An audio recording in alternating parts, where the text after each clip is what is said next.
Welcome to Mind Yourself, a podcast sharing real life stories from real people, alongside conversations about mental health and emotional well-being. Listener discretion is advised, as this episode may include themes some listeners may find distressing. Wherever you're joining us from, whether you're walking, driving, or taking a quiet moment for yourself, you're very welcome here. Let's get started. So we welcome Darren Reilly to the Mind Yourself podcast. Welcome, Darren. Thank you for having me. You are the founder of Brotherhood. Can you tell us what Brotherhood is? So Brotherhood is a network, a team, a community of, we can say, high-performing men, providing them, young, high-performing and driven men, providing them with a structure, a container, a support network, a team of like-minded individuals that can assist them to live life on purpose, have emotional support, have structure, accountability and direction. And really gain an understanding of both how to navigate their internal world whilst also then flowing on and navigating the external world. What were you seeing that helped you to come to the conclusion that Brotherhood was needed? I think it was my own journey. I remember being 20 years old, and I often say the worst moment in a man's life is when he's lost. And I remember being 19, 20 and feeling the sort of pressure of having to go to uni. And I was with a girlfriend at the time, and she was honours in business and law. And I felt that pressure, and I was doing photography and videography, and it was amazing. But I didn't really have this sort of direction. I remember feeling the pressure of that. And then my parents went through a divorce, which was quite sudden and a very pivotal experience in my life. And then my mom was like, I'm going to go to this Tony Robbins seminar. I'm going to change my life. Right. And she got this like 2-for-1 deal. And I'm 20 years old walking into this UPW event with Tony Robbins. And he's talking about your beliefs create your reality, change your mind, change your life. And I remember just going, that's what I want to do. Like the idea of, I grew up in a football background, soccer, and this idea of passion. And I was very blessed. My dad was my coach, and, a network and the high performance and building up. And it was the first time I felt the same passion, but for life. And I seen this man who embodied that. And I was like, everyone's walking around and just like, in a very kind of like numb state, or doesn't feel passion for life. And I was like, no, this is what I want to feel.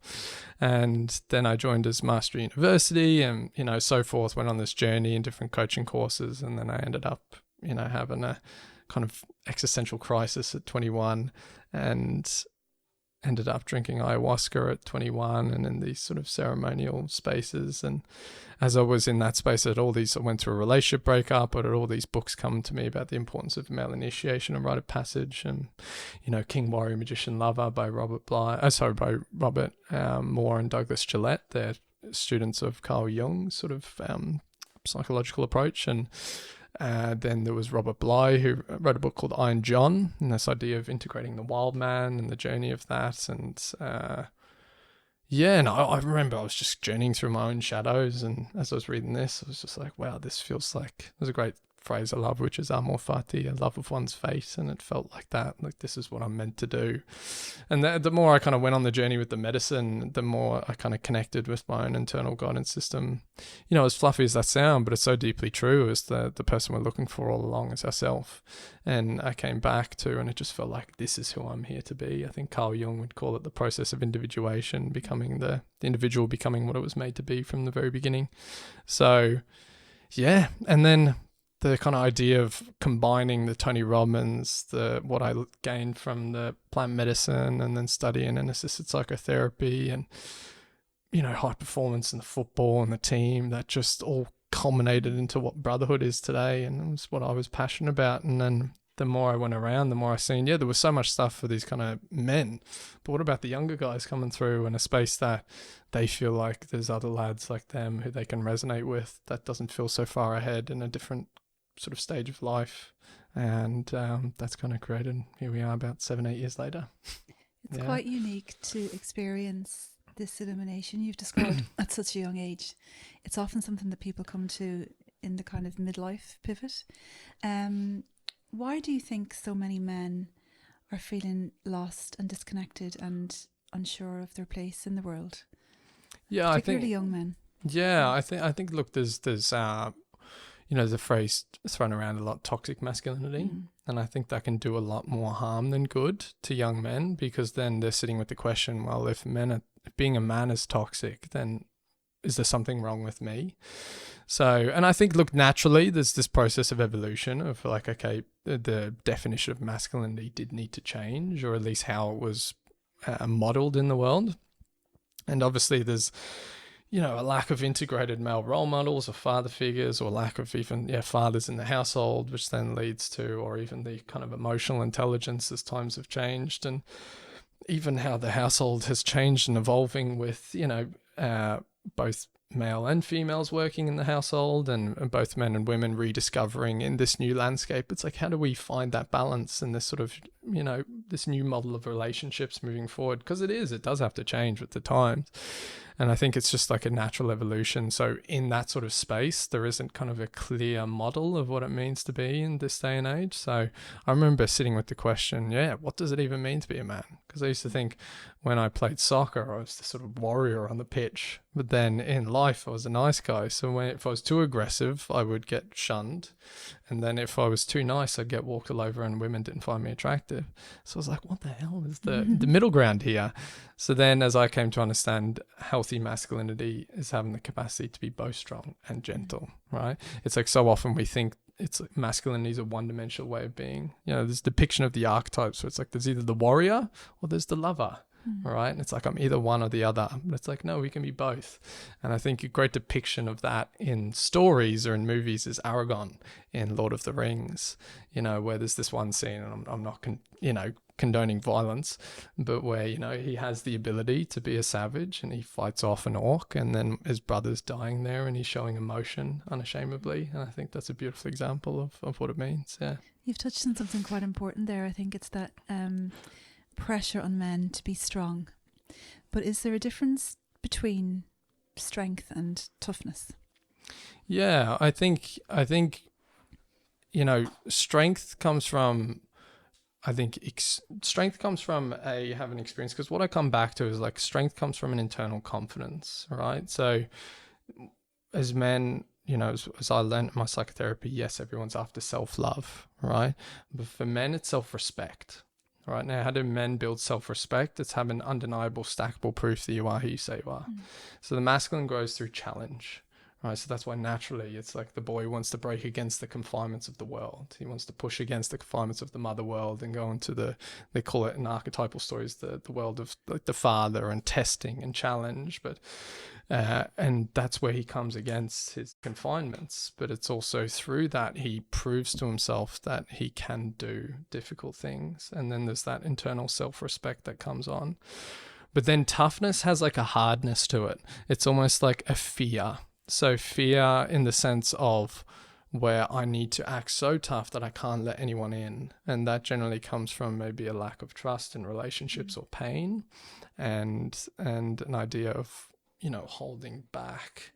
And again, I think that can go back to the relationship with the mom or the dad, because I often say, show me the child at 7, show me the adult now, So I think that's why it's really important as well, as we touch into, yes, there's the external world, but my blueprint of the world is formed by my formative years of mom, dad, siblings, so forth. And that blueprint then flows on into my behaviors, my beliefs, and how I show up in relationships or in the world. And And how big of an impact did your childhood have on you personally in, I suppose, your evolution as a male? Yeah, well, massively. I was very blessed. My dad was very present in terms of very much fun, and he was amazing in terms of I said to him the other day, and we've got a really good relationship now because we really spend time cultivating that and talking about the deeper topics and the hard topics. But I shared with him, he didn't have his dad passed away when he was 20. So naturally, once we hit the ages of about 19, 20, he would be, I'm sure he'd say, it's like he kind of didn't know what to do, but up when we were kids, he was very present and those sort of things. And naturally, in the world he came from, the emotionality wouldn't have been present, the fun and the discipline and the structure. But I think in terms of what it meant to kind of connect emotionally, I felt more drawn to my mom in that regard.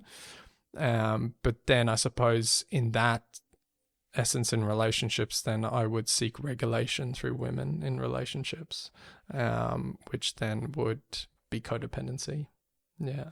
You also have a lovely relationship with your grandfather, don't you? Yeah. And I suppose for Granda. anybody listening that hears your accent and wonders what your connection is to Drogheda, you were actually born here. Yeah. And then you moved to Australia when you were 6, isn't that Correct. right? And now you're back Yes. with your granddad, I think. Do you? Well, yeah, I live in Brookfield, but my granddad's here, my nana's here too. And, you know, when we were kids, so my grandparents had a house and there was this big field that was theirs. And my grandparents very, beautifully let my parents build on that land.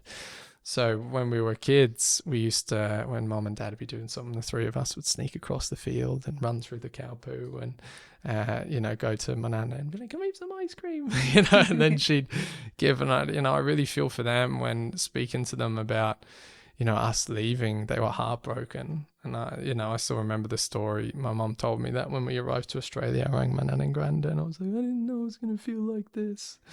Yeah. And I think that shaped me in the essence of, at such a young age, moving to a country that's so foreign. And I still remember that feeling. And, I think the skill sets of reading people in a social dynamic is very strong, but I then adapted myself in order to fit in.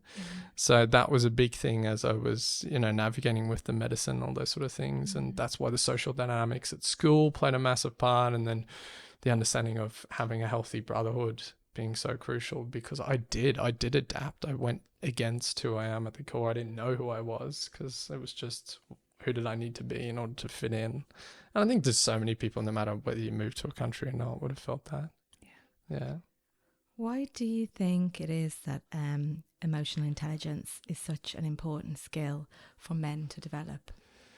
Well, emotional intelligence, I kind of come back to is my perspective is what the world is really seeking from us as men at the moment is a safe nervous system. As I think about, it's like, sometimes when you think about men, there's sort of that emotional volatility or reactivity, right? But I don't think I think a healthy masculine has the ability to, one of my friends brought through this framework, Kieran. I think you spoke to Kieran Everett. He's a really good friend of mine. And we've spoken a lot about this framework called containment versus spilling. So it's this idea of being able to emotionally regulate. It's like regulating the inner child. And then therefore you're not spilling or needing addictions or, or porn or even relationship to women as a way to regulate your own internal nervous system. And again, I think the importance of the awareness of that, the ability to check in and go, how am I feeling? And then therefore, what do I need in the tools and the skill sets in order to emotionally regulate? Because I often think I'd look to my mom as well, but I'd often think, when I'm a child, and I had a really good mentor in Australia, and I remember when shit would hit the fan. I'm sorry, I'm not allowed to swear. Mm-hmm. Yeah, okay.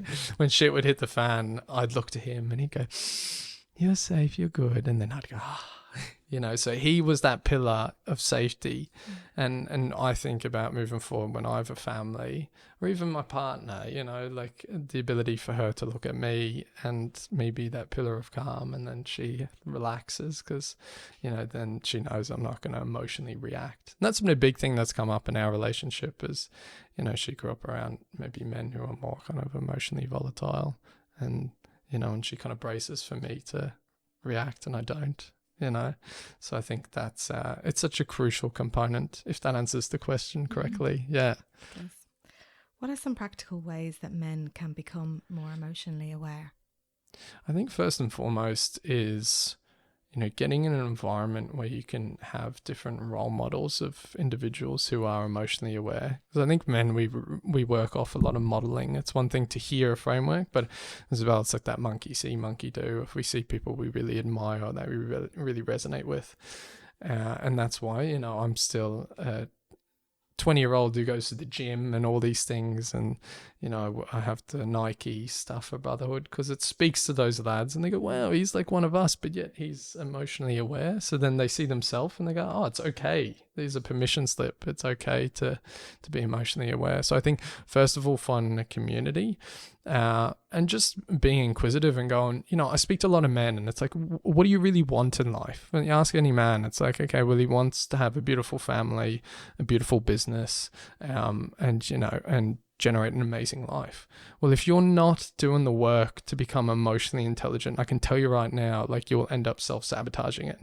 So like, that's the reality is if you really want that in your life, then it's like, well, you need to take self-ownership and responsibility, which is what all of these men are seeking to do. And it's like, part of that is looking inwards and taking responsibility and the ability to learn how to emotionally regulate. Otherwise, you are just going to spill onto everyone around you. And that's not what they want, Mm-hmm. Do you think we have lost some of the community structures that would traditionally have supported men, and that maybe men are kind of being forced to navigate life on their own as warriors? And what happens to a man who tries to, go through life without community? Yeah, I think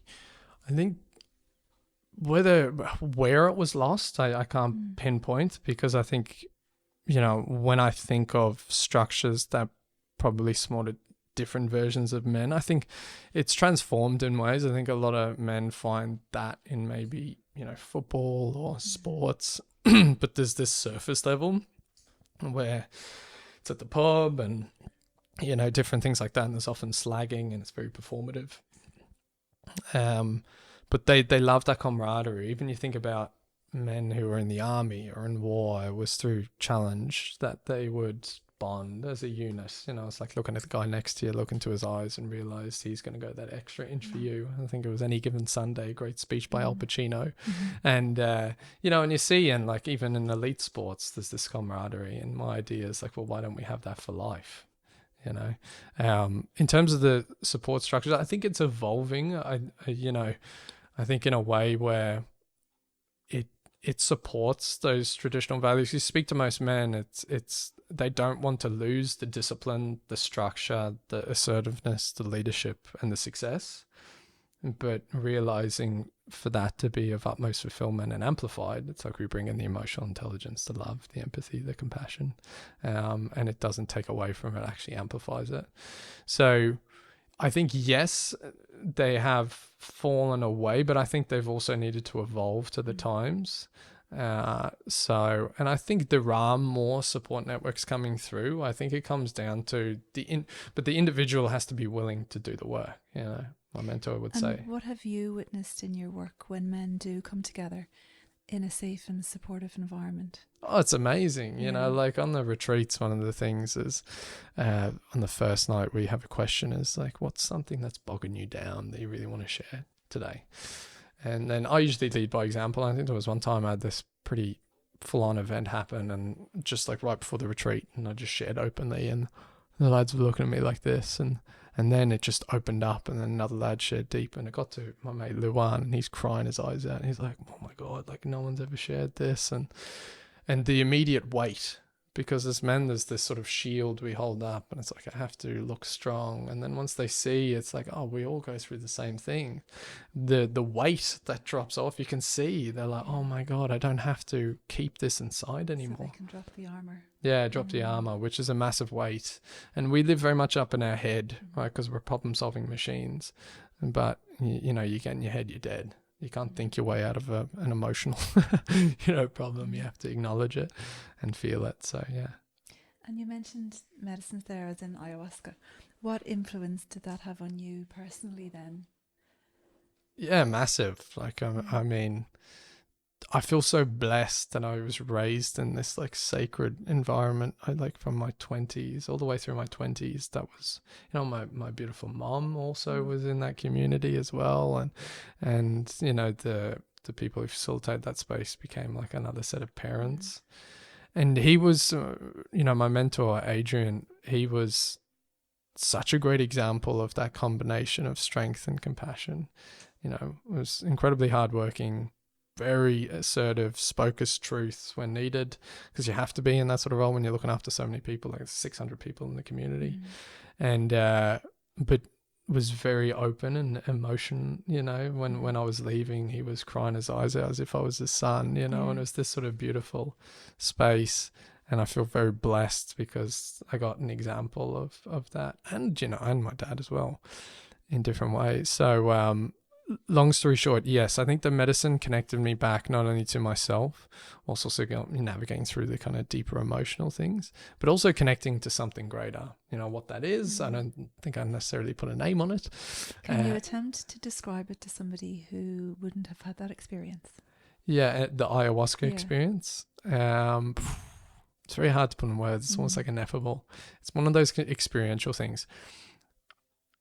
I feel like the deepest teaching is we are not separate from the universe, but an incredibly crucial fabric of it.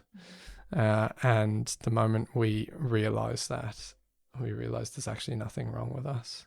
Yeah, it's just remembering who we are and the role and the purpose that we're here to play. Yeah. It sounds like you've really found your purpose with the Brotherhood. Do you think having a sense of purpose is important? And how can someone discover their own purpose if they're feeling stuck? Yeah, well, I definitely feel purpose is incredibly crucial for men. It's, I often think about, I was speaking to a guy in my Brotherhood there today, and we were talking about clarity and how crucial that is. Because I think about, in ancient times, we go back to men when we're hunting, all right? So if we had too many distractions, right, we couldn't have single focus. We needed a calm, quiet, and a single focus on a target. So I think about the same. That's why it's so crucial to have that for men, to assist them with clarity on what the next step is. I think purpose is something that unfolds as you walk on the path. And, the idea of your greatest pain can often be your greatest gifts. And pain doesn't come to make us suffer. It comes to make us grow. And when we are in pain, it provides enough energy for us to find a solution. And then as we find the solution, we gain a gift. And that gift is then to give it to others. So if we can truly see that our pain is our purpose, and if we can alchemize it into purpose, it's not life condemning you, it's life believing in you. It's providing the perfect fertile ground for you to find solutions that then are there to give. And, all suffering is focusing on me. So the moment you shift the spotlight off yourself, or do the work to navigate through yourself so you can finally shift the spotlight onto others, you realize serving others is what it's really all about, and in terms of finding that, I think, start where I think the greatest teaching I ever got was on a medicine called 5-MeO-DMT, which is bufoil various. And I had this sort of idea that I was in this process of becoming, of like, I can't wait to become like the man, or whatever it is, right? And then I remember I had this journey with the medicine, and I just had this deep epiphany, like all the monkey mind went, and I just went, oh my God, all the things that I'm passionate about and that light me up are exactly who I'm supposed to be.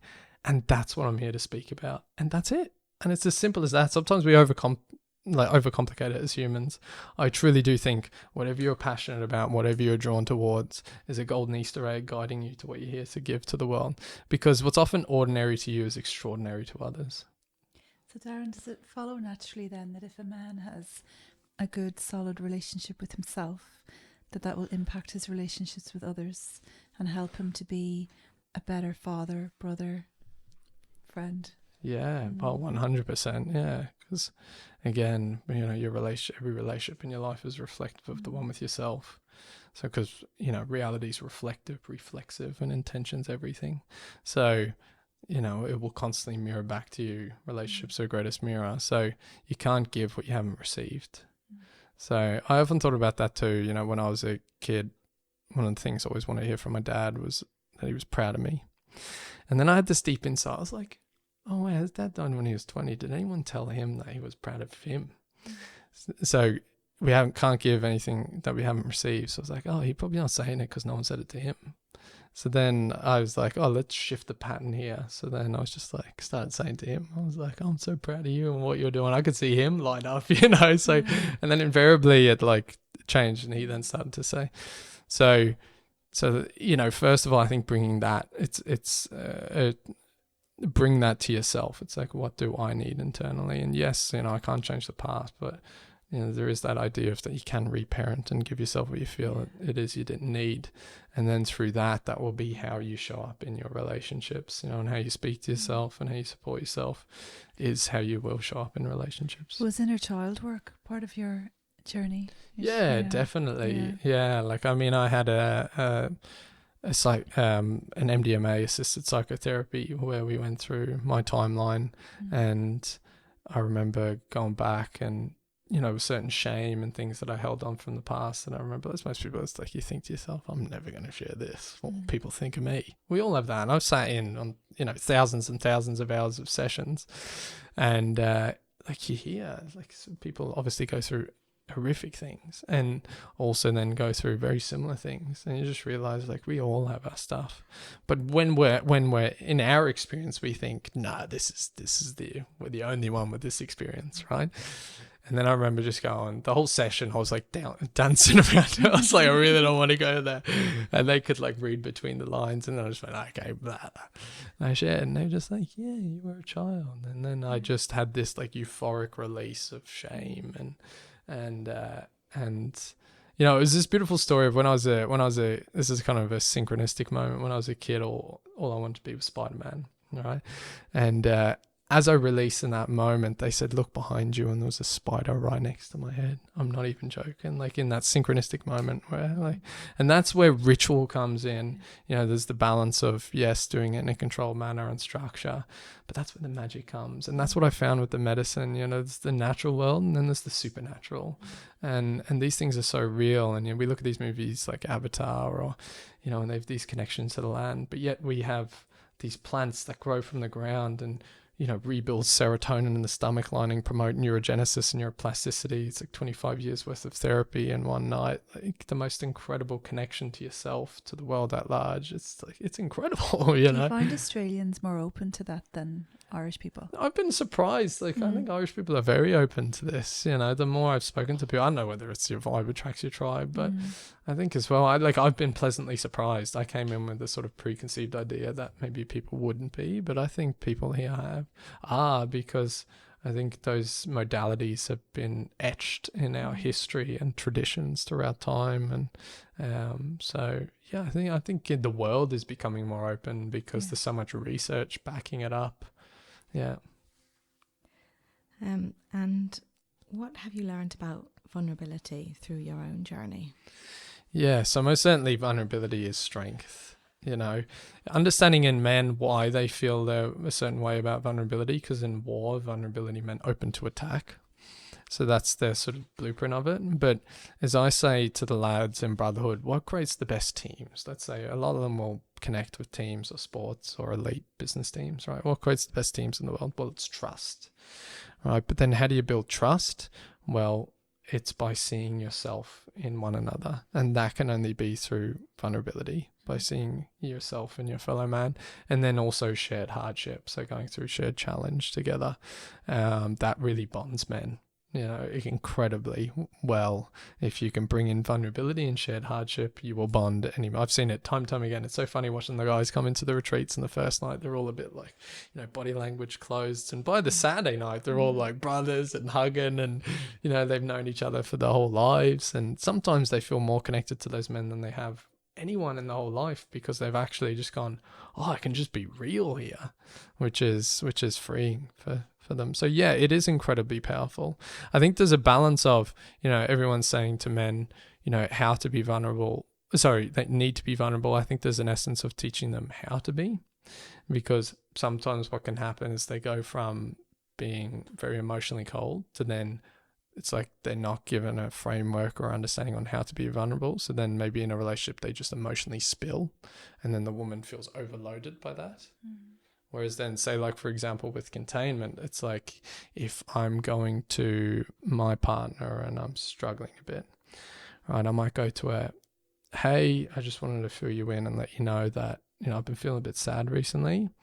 But what I'm doing about it is I'm going to go speak to my therapist, or I'm going to go speak to my Brotherhood lads. But I just wanted to fill you in.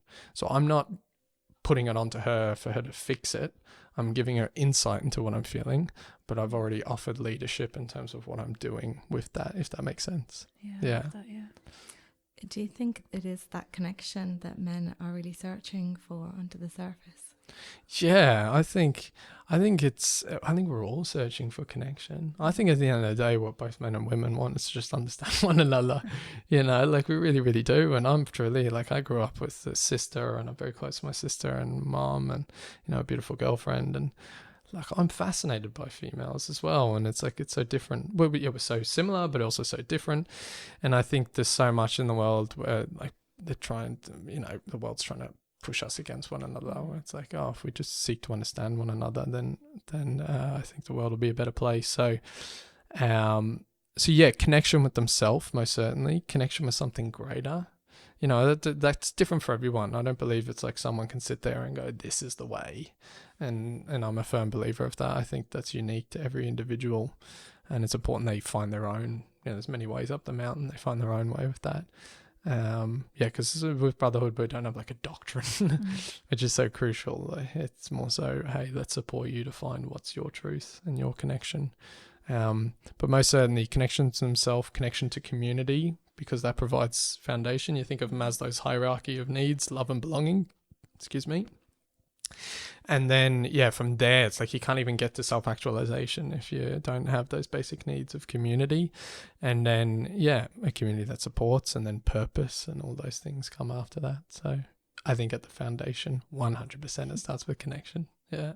I said to you earlier that you have a wisdom beyond your years. You're not even 30 yet. Yeah. And you've achieved so much. Darren, what does success look like to you? Or how do you know you're succeeding?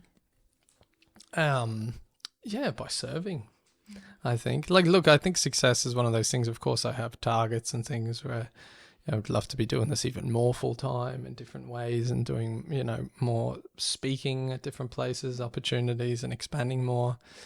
But really it's, serving in a way that I feel like I'm giving my gifts to the world, and in a unique way. And then from there, obviously having that financial abundance and all those beautiful things, but also I want to be a present father. I want to be a present partner. I never want to sacrifice that for the sake of, financial success. Like, I think they can be one and the same, and I think that's what the world needs from me anyway. Yeah. Darren, if there are men listening out there, I was going to say particularly young men, but I think any man who's listening, what message would you like them to hear? There's nothing wrong with you. You are an incredibly crucial fabric of the world, and if you are here, it means you're meant to be here. And I think it's just the journey of going inwards and discovering what that is. And you have a place here, you have a gift. And I think one of the most tragic things in the world is to not give your gifts to the world. I think a lot of men hold back out of fear what other people think. But I can tell you, when you're laying on your deathbed, you won't be thinking about what other people thought. You'll be sitting with, I shoulda, woulda, coulda. So there's no time like the present to, as I would say, wield your Excalibur and live it fully. And if they wanted to connect with Brotherhood and with you, how would they get in touch with you? Yeah, so definitely, you can go onto my Instagram as the kind of main form. I'm also on LinkedIn as well, but on Instagram at Darren P. Reilly or at Brotherhood Coaching. And then from there, you can go to all my different links and websites. But I'm more than happy to chat to anyone if they want to reach out. Super. And the question that we ask everybody that comes on the podcast is, how do you mind yourself? How do I mind myself? This is incredibly crucial, because we used to say the answer to self-love is self-care. Self-care brings self-regulation. So, so the answer to self-love is self-care, and then self-care allows self-regulation. Yeah. And so definitely I became very aware of the importance of my nervous system.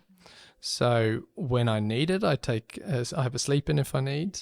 Definitely the gym. That's, there's an old Hindu phrase called your sadhana, right? Which is like your foundational. It's a foundational spiritual practice. But for me, the gym's my sadhana. It's my foundational practice. It's where I go and work with my mind, and running, and but also saunas and meditation and breath work and camping. I love getting out in nature. I'm a Taurian, so yeah, definitely getting out into the earth, connecting. And as well, like, I'm learning more and more to switch off as well and spend time with my girlfriend and be really present with her. And I'm also learning to have a bit of fun, because I spent my whole 20s going on this journey, as you guys heard. So I didn't really go and party or anything like that. I didn't drink at all. So, yeah, to kind of bring in a bit more fun as well. Yeah. So that's me. Darren, thank you so much for coming on to the Mind Yourself podcast. Thank It's been you. lovely to meet you this evening. Thank you for having me. It's an honor to be on. Thank you. That is it for today's episode of Mind Yourself. If something in this conversation has resonated with you, share it with someone who might need to hear it, because these are the conversations that matter. Don't forget to follow or subscribe so you never miss an episode. And if you're enjoying the podcast, a quick rating or review really helps us to reach more people. So until next time, mind yourself.